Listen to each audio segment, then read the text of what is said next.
everyone! Good morning and welcome back sa isa na namang video dito sa Barcelona, Spain.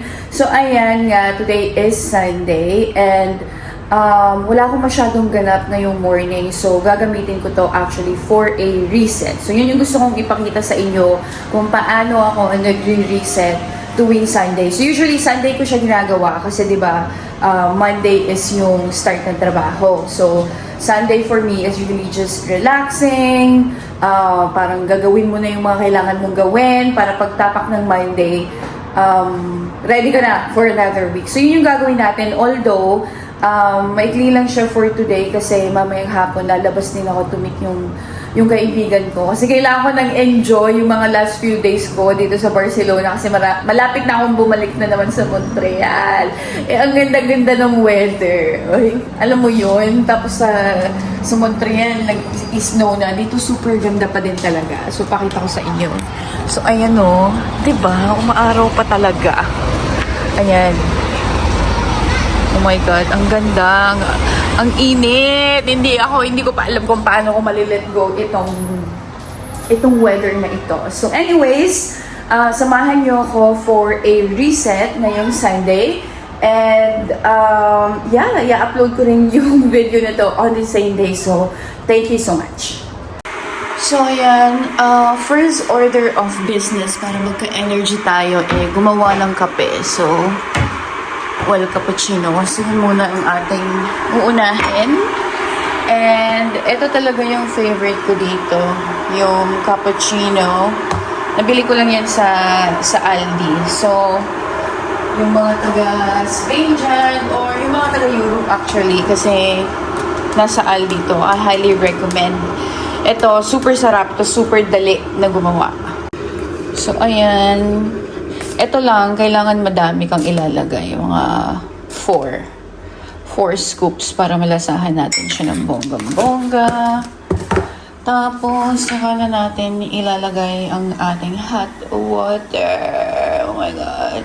So, ito muna yung unang gagawin natin para meron tayong energy kasi girl, pagod na pagod talaga ako. Puyat na puyat ako na hindi ko maintindihan. So, ganyan siya. Okay guys, so ayan, enjoy ko muna yung coffee ko before ako magsimula dun sa mga kailangan kong gawin today. So, konti lang naman yung mga kailangan nating gawin kasi wala naman ako masyadong mga gamit-gamit dito, diba? Since temporary lang tayo nandito sa Spain. So maglilinis ako, tapos maglalaba na rin. Ganyan siya. Pero before tayo gumawa ng mga trabaho yon, mag-aano muna ako, enjoy ko muna yung aking kape, and then I really want to take yung time ko na mag-journal. So, nag-start lang ako mag-journal actually for the past few days. Tapos sinusulat ko lahat ng mga parang goals ko, ano yung gagawin ko in order for me to achieve yung mga goals na yun, diba? So, lagi ko yun actually ginagawa ko kasi kaso hindi ako consistent. Alam mo yun, sisimulan ko siya, tapos after that, after 2 months or 3 months, hindi ko na siya itutuloy kasi masyado na ako nabibusy. Pero ngayon, gusto ko talagang i-track kasi meron akong mga targets, meron akong mga goals, professionally, tapos sa sarili ko, na gusto ko talagang i-achieve. And ako kasi yung tipo ng tao na very visual, so kailangan nakikita ko, kasi kung hindi, parang nawawala siya sa utak ko, alam mo yun. So, kaya hindi pala nag-work sa akin yung notebook ka mag-journal. So, kailangan ko mag-journal sa laptop ko at saka sa phone ko. Kasi binabalikan ko siya lagi. Yun yung parang nagiging reminder ko na, okay, kailangan mong gawin to, right? Para ma-achieve mo kung ano man yung goal mo, right? Kasi yun yung kailangan natin gawin na ngayon. Tumatanda na tayo, so it's really important for us na gumalaw-galaw, alam mo yun. And minsan kasi, wait lang, inom lang ako ng kape ha. Minsan kasi, marami tayong mga plano na gusto nating ma-achieve sa buhay, ganyan. Ang problema, wala naman tayong mga action steps na ginagawa. Alam mo yun, yung paulit-ulit na lang yung mga routine natin every single day, kaya hindi siya nagkakatotoo. So for me, for the past few years, ang nag-work talaga sa akin is to really visualize kung ano man yung goal ko na yun, and to really push yung sarili ko na okay, ito yung kailangan mong gawin. Tapos, sobrang parang may fulfillment siya pag nakikita ko dun sa papel or sa cellphone ko na parang naka-cross out ko na pa isa-isa yung mga goals ko. So thankfully for this year, medyo marami tayong na-achieve dun sa mga goals natin. Although, merong isang major na hindi ko na i-share, na hindi ko pa talaga siya natatrabaho. So yun yung parang for the next 3 months, I promise yung sarili ko na yun yung pinakaunahin ko, because I feel like kung hindi man ako magiging hindi ko ma-achieve yung goal na yun para sa sarili ko, hindi mag-work yung iba. Like, wala akong fulfillment na makukuha dun sa mga ibang goals ko sa buhay. So, that's why it's really important for you, isa sa mga suggestions ko, is you really to take a few minutes sa isang araw to just really internalize kung ano yung mga goals mo and kung ano yung mga gagawin mo in order for you to achieve yung target. And maybe hindi yun araw-araw, di ba? Kasi hindi mo naman kailangan may bagong goal ka everyday, di ba?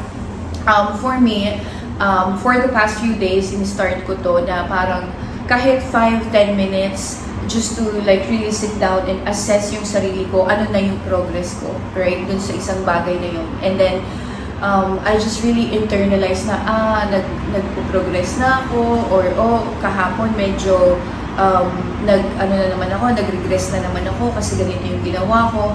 And, it's okay kasi hindi naman everyday kailangan na nag-move forward ka. There are days na you're just holding on. Galing ko talaga.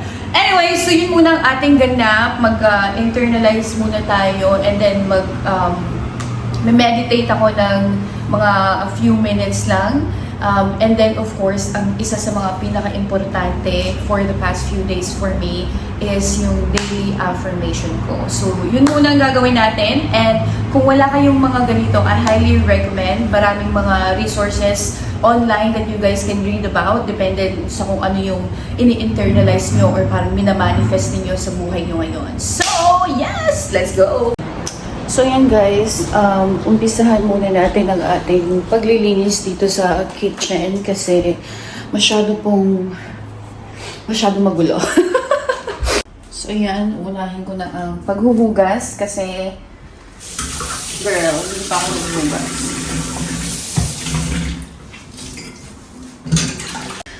Natatawa ako dito kasi ang dami kong tinapay.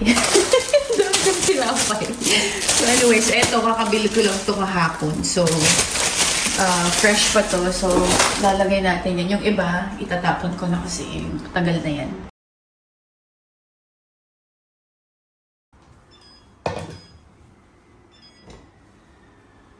So, natapos na tayo sa kitchen. Dito naman tayo sa kwarto.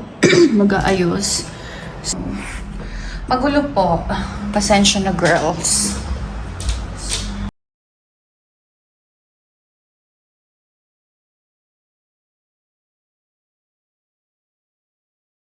Tapos ayan guys, yung pinakaayaw kong ginagawa talaga magtupi ng damit. Yung mga labahin ko nandito lang talaga siya, pero yun yung kailangan natin gawin ngayon. So ayan siya, yung mga sinampay ko. Ginagamit ko yung kwarto na to para isampay kasi wala tayong hindi bawal magsampay sa labas. So kailangan kong tupiin yung mga yan lahat para makapagsampay tayo ng bago.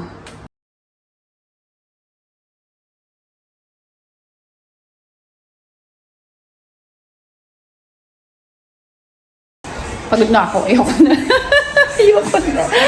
Pero we're doing good so far. Medyo marami na tayong natatapos. So ngayon, nilagay ko na yung labahin ko. Magwawalis na lang ako dito. Tapos konting ayos na.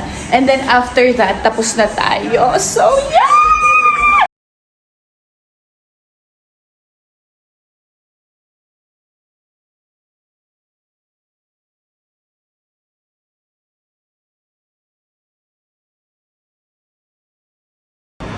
update. So, ayan. Ito na ang progress sa kwarto. Ay, ala, hindi pa pala ayos na ayos yun. Ano ba yan? Anyways, okay na yan. Huwag nang masyadong malinis kasi magugulo din yan. Promise. So, ngayon, ang last ko nang gagawin is etong toilet. Hindi ko napapakita. Tapos, yun na lang habang nag-aantay tayo ng labahin natin. So, ayan, update guys. Finally, natapos na tayong maglinis. So, ngayon, magre-relax ulit ako kasi pagod ako dun. Pero bigyan ko lang kayo ng mini tour ha, para makita ninyo kung gaano na kaayos ang ating space. So, magsisimula tayo dito sa kitchen. Wait lang. So, ayan, naayos na natin. Tapos, bumili pala ako nito kahapon. Nakita ko siya sa grocery. Tumutunog siya. Music box na may biscuit. Ibibigay ko dun sa pamangkin ko. Tapos, ayan na nga. Maayos na siya. So, iniiwan ko talaga yan. But, naggagawa ako ng kape kasi magkakape tayo habang nag-i-edit. Tapos, ayan, dito sa hallway. Maayos na rin. Tapos, ang ating living area at dining. And then, galing ko talaga. Yun o, malinis na siya. Ganun. And then, ito yung second bedroom natin. Ayusin ko pa to kasi actually, meron akong mga friends na darating. So, dyan sila magstay. Tapos, hello, ang ating bathroom ay malinis na rin. So, it's such a lovely day. Magmamadali ako mag-edit kasi gusto kong lumabas. Oh my God, ang ganda-ganda talaga ng panahon po dito sa Barcelona. Masyado pang mainit. So, magmamadali na ako. Maliligo na lang ako pagkatapos kong mag-edit. Tapos, lalabas nga ako. May date ako. Joke lang. So, meron akong ganap mamaya. Kasi nga, sobrang ganda ng panahon. So, baka maglalakad-lakad kami. Tapos, dinner. So, yun siya. But, anyways, thank you so much for watching. Sana hindi kayo na-bored dito sa ating video. Kasi puro linis-linis lang ako for today. Pero, yun nga, importante yung pagkakaroon natin ng reset. Wait lang, lalagay ko kayo dito. Wait lang ah. So, yun nga, importante yung pagkakaroon ng ganitong scheduled na reset kasi nare-ready mo yung sarili mo for the next week. So, usually yung talaga, Sunday, very important siya sa akin. Nagre-rest lang ako, nag-aayos para hindi masyadong makalat. Pag nasa Montreal ako, hindi naman ako naglilinis talaga ng buong bahay. Naglilinis lang ako ng kwarto ko para i-make sure na pag Monday, pag nag-work ako, maayos yung space ko, malinis siya, ganyan. Kasi work from home ako, diba? So, sa bahay lang ako nagtatrabaho. So, very important na malinis yung aking space. But most importantly, it's really important yung self-reflection, mga ganyan. Kasi sometimes yung mga progress natin, hindi natin napapansin. Nakafocus lang tayo dun sa goal, dun sa final goal natin. Hindi natin namamalayan na meron naman pala tayong mga na-accomplish na mga maliliit na bagay. So, it's really important na gawin nyo siyang parte. Kung hindi man Sunday ninyo is yung daily routine ninyo. Kahit 5 minutes lang yan. Diba, dami kong sinabi. But anyways, thank you so much guys for joining me dito sa ating simpleng video for today. Thank you so much as well for continuing to watch yung mga videos kahit nalilima lang naman kayo. So, hi sa mga 5 viewers ko dyan. Comment kayo dyan sa baba. So, anyways, thank you so much for joining me. Abangan nyo yung mga next na videos natin dito sa huling 3 weeks ko sa Barcelona. But, yeah! Kung ano pa yung mga gusto nyo makita, lagay nyo siya dyan sa comment section. And I'll see you guys sa next na video natin. So, bye!